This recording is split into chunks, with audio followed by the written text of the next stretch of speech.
Do your stakeholders struggle with FOMO, or fear of missing out?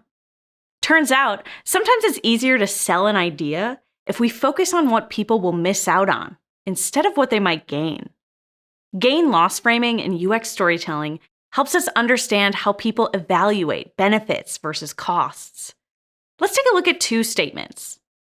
If we create this feature, we'll increase customer satisfaction. And if we don't create this feature, we'll miss out on increasing customer satisfaction. The first is a gain-framed statement. That is, it's emphasizing the advantages of adopting a particular viewpoint. The second is a loss-framed statement, which emphasizes the disadvantages of not adopting a particular viewpoint. Both of these statements communicate the same message, but they appeal to audiences in different ways.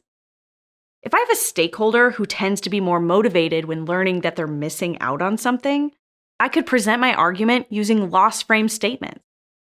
On the other hand, if I work with a developer who gets excited about creating new things, or a stakeholder who wants to keep our conversations as positive as possible, I might present my arguments using gain-frame statements. Using gain-loss framing is all about understanding and appealing to your audience.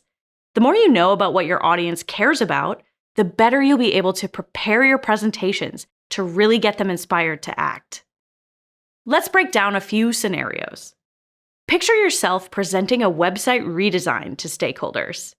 A gain-frame statement about this redesign could be something like, "This new design will improve our brand's reputation and set us apart from competitors."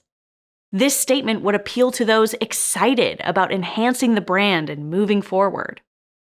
Or I could say the same thing using a loss-frame statement, such as, "If we don't adopt this new design, we may risk falling behind the competition and not living up to our brand's full potential."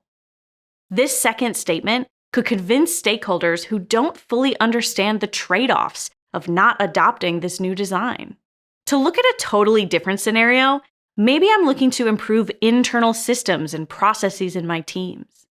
If, for example, I wanted to convince leadership that we should spend more time on important design operations work to make better use of our design resources, I could use the gain-loss framing technique to set up my ask. This time, let's start with the loss frame statement. If we don't measure the success of our designs consistently across teams, we'll risk producing subpar designs and working on duplicative efforts. If I have a stakeholder who really wants to focus only on positives, I may word that instead to say, "If we develop a consistent design quality measurement, we'll reduce errors and inconsistencies in our designs, leading to higher quality outputs." When using gain-loss framing, you don't need to choose one or the other. You may find yourself selling ideas to an unfamiliar audience. In these cases, start with your best guess. If the response isn't quite what you were hoping for, throw out the other.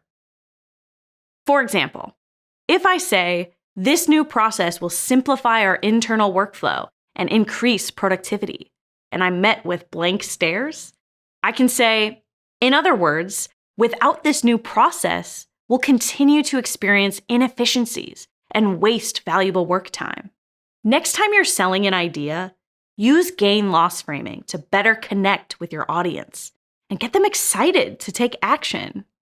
Or, in other words, don't use gain-loss framing, and you may miss out on motivating your stakeholders.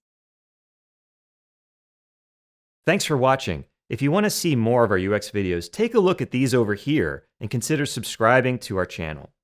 On our website, nnGroup.com, you can access a free library of over 2,000 articles. You can also register for one of our UX courses that offer live hands-on UX training.